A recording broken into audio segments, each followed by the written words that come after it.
ആതിര, കഴിഞ്ഞ 2 ദിവസമായി മലയാളത്തിലെ 2 യുവ നടികൾക്ക് നേരെ സോഷ്യൽ മീഡിയ ആക്രമണം അതിര് കടന്നിരിക്കുന്ന സാഹചര്യമാണ്. അതായത് രാഹുൽ മാങ്കൂട്ടം വിഷയവുമായി ബന്ധപ്പെട്ട് പാലക്കാട് സ്മൈൽ പദ്ധതിയുമായി ബന്ധപ്പെട്ട് അവർ ആ ചടങ്ങിൽ വിശിഷ്ടാതിഥികളായി എത്തുകയും ആ ചടങ്ങിൽ പങ്കെടുക്കുകയും തറക്കല്ലിടുകയും ഉണ്ടാകുന്ന സാഹചര്യം ഉണ്ടായി. അപ്പോൾ കഴിഞ്ഞ 2 ദിവസമായി സോഷ്യൽ മീഡിയയിൽ വലിയ രീതിയിലുള്ള സൈബർ ബുള്ളിയിങ് ആണ് ഇവർക്ക് നേരെ നടക്കുന്നത്.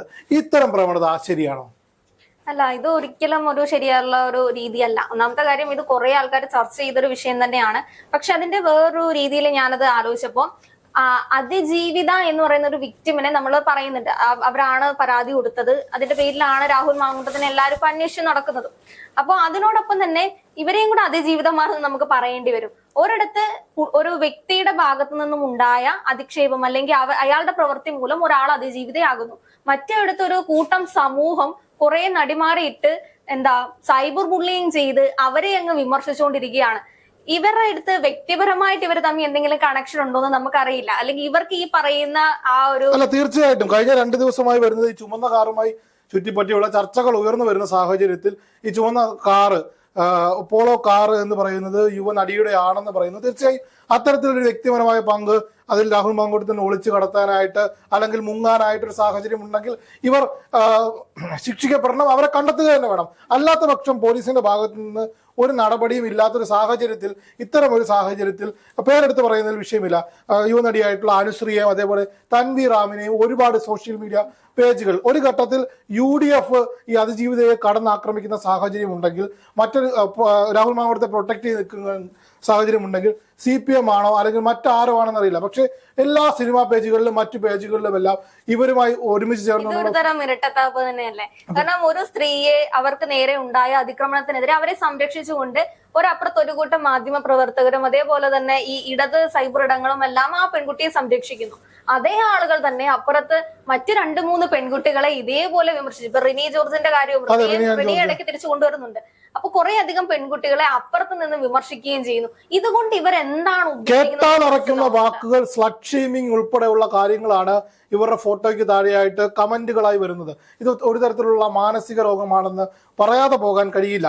അത്തരം ഒരു സാഹചര്യത്തിൽ ഇപ്പോൾ അനുശ്രീയെ സംബന്ധിച്ച് തൻവീർ റാമിനെ നമ്മളൊരു പരിപാടിക്ക് ഇപ്പോൾ ആതിര ഒരു ആർട്ടിസ്റ്റ് ആണെന്ന് വെച്ചു. ഞാൻ ഒരുപാട് പരിപാടിക്ക് ആർട്ടിസ്റ്റുകളെ വിളിക്കുന്നുണ്ട്. ആർട്ടിസ്റ്റുകളെ വിളിക്കുന്ന സാഹചര്യത്തിൽ ഞാൻ ഇത്ര ഈ പരിപാടിയിൽ പങ്കെടുക്കുക കോളേജ് യൂണിയൻ ഇനാഗുറേഷൻ ആണെന്ന് വെച്ചു, ഒരു കടയുടെ ഉദ്ഘാടനമാണെന്ന് വെച്ചു, അല്ലെങ്കിൽ മറ്റെന്തെങ്കിലും സ്വകാര്യ പരിപാടിയാണെന്ന് വെച്ചു, ഒരു താരത്തെ, ഒരു സിനിമാ നടിയെ അല്ലെങ്കിൽ ഒരു സിനിമാ നടനെ കൊണ്ടുവരണമെങ്കിൽ കൃത്യമായി അവർക്ക് വേണ്ട റെമ്യൂണറേഷൻ പറഞ്ഞുറപ്പിക്കുകയും അവരെ ആ ചടങ്ങിൽ പങ്കെടുപ്പിക്കുകയും ചെയ്യുന്നത്.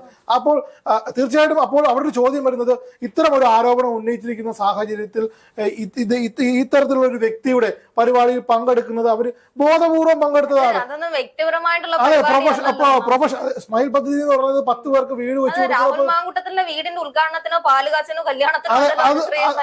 അത് തന്നെയാണ് പറയുന്നത്. അപ്പോൾ ഇത്തരത്തിലൊരു തുക പറഞ്ഞറിയിക്കുകയും അല്ലെങ്കിൽ അവരുമായി ബന്ധപ്പെട്ട ഇവന്റ് ഏജൻസികളോ PR ഏജൻസികളോ ഇത് പറഞ്ഞുറപ്പിക്കുകയും ചടങ്ങിൽ പങ്കെടുക്കുകയോ ചെയ്യുന്ന ഒരു സാഹചര്യമായിരിക്കും ഉണ്ടാവുന്നത്.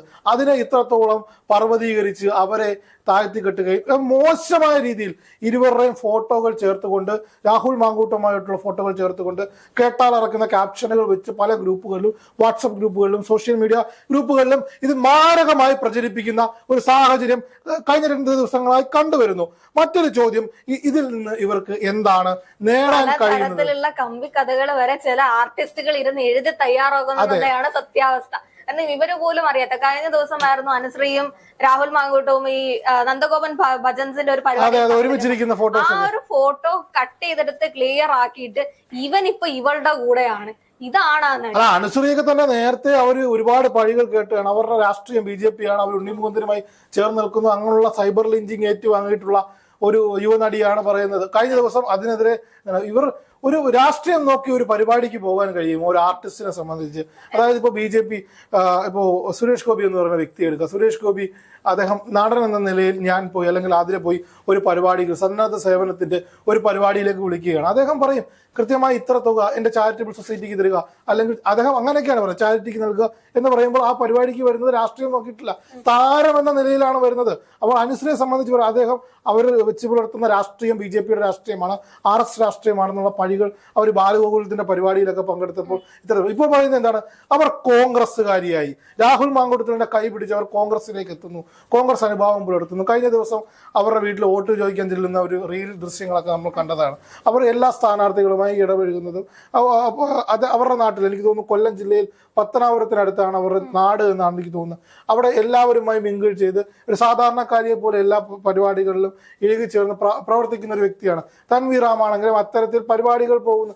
ഇവർ ആർട്ടിസ്റ്റുകൾ എന്ന് പറയുന്നത് ആർട്ടിസ്റ്റുകളും അവരുടെ രാഷ്ട്രീയമൊന്നും പബ്ലിക്കലി ഇവർ കൃത്യമായി ചോദിച്ചാൽ മമ്മൂട്ടിയുടെ രാഷ്ട്രീയം എന്താണെന്ന് ആദ്യം എനിക്കും അറിയാമോ. പറഞ്ഞിട്ടുള്ള ആൾക്കാരൊക്കെ ഏറി പോകുന്നുള്ള ഒരു അവസ്ഥ. ആകെ നിഖില വിമൽ മാത്രമുണ്ട് കൃത്യമായിട്ട് പല ഈ കമ്മ്യൂണിസ്റ്റ് പ്രസ്ഥാനത്തിന്റെ പരിപാടികളിലൊക്കെ പങ്കെടുക്കുകയും ഈ പറയുന്ന ദുരിതാശ്വാസ ക്യാമ്പുകളിലൊക്കെ നിഖില പങ്കെടുക്കുന്നത്. നിഖിലയുടെ അഭിപ്രായങ്ങൾ രാഷ്ട്രീയത്തിനെതിരല്ല, രാഷ്ട്രീയം എല്ലാവർക്കും വേണം, പൊളിറ്റിക്കൽ ഓറിയന്റേഷൻ എല്ലാവർക്കും വേണം, അവർ രാഷ്ട്രീയം പ്രവർത്തിക്കും. പക്ഷെ അവരൊരു പൊതുകാര്യം വരുമ്പോൾ അല്ലെങ്കിൽ അവരുടെ ജോലിയുടെ കാര്യം വരുമ്പോൾ, ഇപ്പോൾ ഞാനും ആതിര എവിടെ നിന്ന് സംസാരിക്കുന്നു, എന്റെ പൊളിറ്റിക്കൽ ഓറിയന്റേഷൻ എന്താണെന്ന് കൃത്യമായിട്ട് ആതിരയ്ക്ക് അറിയാം, അല്ലെങ്കിൽ ആതിരയുടെ പൊളിറ്റിക്കൽ ഓറിയന്റേഷൻ എന്താണ്. പക്ഷെ നമ്മൾ എല്ലാ കാര്യങ്ങളും കൃത്യമായി അഡ്രസ്സ് ചെയ്യുന്ന പോലെ അത് നമ്മുടെ ജോലിയുടെ ഭാഗമാണ്. ജോലിയുടെ ഭാഗമായി ഒരു ഘട്ടത്തിൽ ഒരു സ്ഥലത്തേക്ക് ഇറങ്ങുമ്പോൾ അതിനെ ഇത്തരത്തിൽ ക്രൂശിക്കപ്പെടുന്നത് വളരെ കഷ്ടമാണെന്ന് തന്നെ ഈ ഘട്ടത്തിൽ പറയാതിരിക്കാൻ സാധിക്കില്ല. മറ്റൊരു കാര്യം നോക്കൂ, രാഹുൽ മാങ്കൂട്ടത്തിലിനെ സംരക്ഷിച്ചത് ഈ രണ്ട് നടികളിൽ ആരെങ്കിലും, അതിന് രണ്ട് വശമുണ്ട്. ഒരു നാണയത്തിന് രണ്ട് വശങ്ങളുണ്ടെന്ന് പറയുന്നത് സോഷ്യൽ ലിഞ്ചിങ്ങിനും അല്ലെങ്കിൽ സൈബർ ബുള്ളിങ്ങിനും ഇവർ വിധേയക്കേണ്ട കൃത്യമായ നിയമ നടപടി, ഇവരുടെ പേരിൽ കൃത്യമായ നിയമ നടപടി എടുക്കണം. ഇവർ സംരക്ഷിച്ചിട്ടുണ്ടെങ്കിൽ, ഇവരുടെ വാഹനങ്ങൾ വിട്ടുകൊടുത്തിട്ടുണ്ടെങ്കിൽ. പ്രധാനമായിട്ട് വരുന്ന ഒരു കാര്യം എന്ന് പറയുന്നത്, ഈ നടിമാരും അതിജീവിതം മാറൊന്നും അല്ല. എന്തുകൊണ്ട് ഇവരുടെ പേര് പറയുന്നില്ല? ഓൾറെഡി അറിയാം ഈ കാർ ആരുടേതാണെന്നുള്ളത്. രാഹുൽ മാങ്കൂട്ടത്തിനെ അവിടെ നിന്ന് പിക്കപ്പ് ചെയ്ത് കൊണ്ടുപോയത് ആരാണെന്ന് അറിയാം. പക്ഷെ എന്തുകൊണ്ട് ഇവരുടെ പേര് പറയുന്നില്ല എന്നൊരു ആ ഒരു രീതിയാണ് മുന്നോട്ട് വരുന്നത്. കാരണം പേര് പറയാതെ തന്നെ അവർക്ക് 2 ദിവസമായി വാർത്താ മാധ്യമങ്ങളിലും സോഷ്യൽ മീഡിയയിലും പൊതുസമൂഹത്തിലേക്ക് ഒരു ചുമന്ന പോളോ കാറിനെ ഇങ്ങനെ എറിഞ്ഞു കൊടുത്തിരിക്കുകയാണ്. അത് വെച്ച് കഥകൾ മിനഞ്ഞിങ്ങനെ പ്രചരിപ്പിക്കുകയാണ്. അല്ല, അതിൽ നിന്ന് ഇത് എന്ത് തരത്തിലുള്ള ആത്മരതിയാണ് ഇത് പ്രചരിപ്പിക്കുന്നവർക്ക് കിട്ടുന്നതെന്ന് അറിയാൻ കഴിയും. മാധ്യമങ്ങളുടെ തന്നെ ഇരട്ടത്താപ്പാണ്. കാരണം ഒരു ഭാഗത്ത് ഞാൻ നേരത്തെ പറഞ്ഞ പോലെ അപ്പുറത്ത് ഒരാളുടെ അവരുടെ സ്വന്തം സഹപ്രവർത്തകയായ മാധ്യമ പ്രവർത്തകയെ സംരക്ഷിക്കുകയും മറുഭാഗത്ത് മറ്റൊരു സ്ത്രീയെ ഇങ്ങനെ ഊഹാപോഹങ്ങൾ ഓൾറെഡി അറിയാം. കുറെ അധികം സ്ത്രീകൾ നടിമാരെ ഇയാളുടെ പേരിൽ ഊഹാപോഹങ്ങൾ സൈബർ ബുള്ളിങ് ചെയ്തുകൊണ്ടിരിക്കുകയാണ്. അതിന്റെ കൂട്ടത്തില് ഒരു പുട്ടിന് പീര എന്ന പോലെ ഇട്ടുകൊടുക്കുകയാണ്. ഈ നടിയോടൊപ്പമാണ് രാഹുൽ മാങ്കൂട്ടം രക്ഷപ്പെട്ടത്. അപ്പൊ കൂടുതലായിട്ടും അതിന്റെ കൂടെ അപ്പൊ ഈ നടിക്കും പങ്കുണ്ടാകാം. അപ്പൊ ഈ നടിയും ഇതൊക്കെ അറിഞ്ഞുകൊണ്ടായിരിക്കാം ഇതൊക്കെ ചെയ്തത്. ഇത് ഓൾറെഡി പറഞ്ഞു വെക്കാൻ വേണ്ടിയിട്ട് അവിടുന്ന് കുറെ അധികം മാധ്യമങ്ങൾ ഇങ്ങനെ ഇട്ട് കൊടുത്തോണ്ടിരിക്കുകയാണ്. അത് തന്നെയാണ് ചെയ്തുകൊണ്ടിരിക്കുന്നത്. പുള്ളിയുടെ പുറകിന് എന്താ പറയാ, ഈ ശബരിമലയിൽ നിൽക്കുന്ന അയാളുടെ ഒരു ഫോട്ടോ പുറത്തു വന്നിട്ടുണ്ടായിരുന്നു. രാഹുൽ മാങ്കൂട്ടത്തിൽ ഇവിടുന്ന് പൊങ്ങിതാ ശബരിമലയിൽ പോയിട്ടുണ്ട്, പാവങ്ങളൊക്കെ അതൊക്കെ പഴയ ഫോട്ടോസ് ആണ്. ഇതൊന്നും അറിയാതെ എടുത്തു വെച്ചൊക്കെ പ്രചരിപ്പിക്കുകയാണ്. കിട്ടി, രാഹുൽ മാങ്കൂട്ടത്തിനെ കിട്ടി. ശബരിമലയിൽ രാവിലെ ആരോ പറയുന്നതായിട്ട് രാഹുൽ മാങ്കൂട്ടം ഇത്തരത്തിൽ കോയമ്പത്തൂരിൽ ക്ഷേത്ര ദർശനം നടത്തണം. അപ്പം ഈ സോഴ്സുകൾ നൽകുന്നവർക്ക് അല്ലെങ്കിൽ ഇത്തരത്തിൽ കാര്യങ്ങൾ പറയുന്നവർക്ക് ഈ കേരള പോലീസിനെ 100-ലോട്ടൊന്ന് ഞെക്കിയിട്ട് രാഹുൽ മാങ്കൂട്ടം ഇവിടെ ഉണ്ടെന്ന് വിളിച്ച് പറയാൻ കൊടുക്കില്ല. അല്ലാതെ ഇത്തരത്തിലുള്ള പ്രചരണങ്ങൾ അഴിച്ചുവിടുകയല്ല വേണ്ടത് എന്നാണ് പറയുന്നത്. കൃത്യമായി പറഞ്ഞാൽ ഈ നടിമാർ അതുമായി ബന്ധപ്പെട്ട് എത്തരത്തിലെങ്കിലും ഇവരെ സഹായിച്ചിട്ടുണ്ടെങ്കിൽ അത് ശിക്ഷിക്കപ്പെടേണ്ടത് തന്നെയാണ്. പോലീസ് കണ്ടെത്തേണ്ടതാണ്. ഇവിടെ ഒരു നീതിന്യായ സംഹിതയുണ്ട്. ആ സംഹിതയുടെ ഭാഗമായി അവർ കുറ്റക്കാരാണെങ്കിൽ പോലീസ് കൃത്യമായി നടപടിയെടുക്കേണ്ടത്. അല്ലെങ്കിൽ ഇത്തരത്തിലുള്ള സൈബർ ലിഞ്ചിങ്, ആത്മരതി അടക്കാൻ വേണ്ടി ഇത്തരത്തിലുള്ള വ്യക്തിപരമായ അധിക്ഷേപങ്ങളിലേക്ക് ഓവറായിട്ട് കടക്കരുത്. ഈ അതിജീവിതക്കെതിരെ പോസ്റ്റുകൾ ഇട്ടവരെ പൂട്ടാനായിട്ട് ഇറങ്ങിയ സൈബർ പോലീസുകാർ ഈ ആർട്ടിസ്റ്റുകൾക്കും സംരക്ഷണം നൽകണം. ആർട്ടിസ്റ്റുകൾക്കെതിരെ ആത്മരതി അണയാൻ വേണ്ടി ചർച്ചകൾ അയച്ചുവിടുന്ന, കമന്റുകൾ അയച്ചുവിടുന്ന ഓരോരുത്തരെയും കണ്ടുപിടിച്ച് അറസ്റ്റ് ചെയ്ത് തുറങ്കൽ അടക്കണമെന്നാണ് ഈ ചർച്ചയിലൂടെ നമുക്ക് പറഞ്ഞു വെക്കാനുള്ളത്.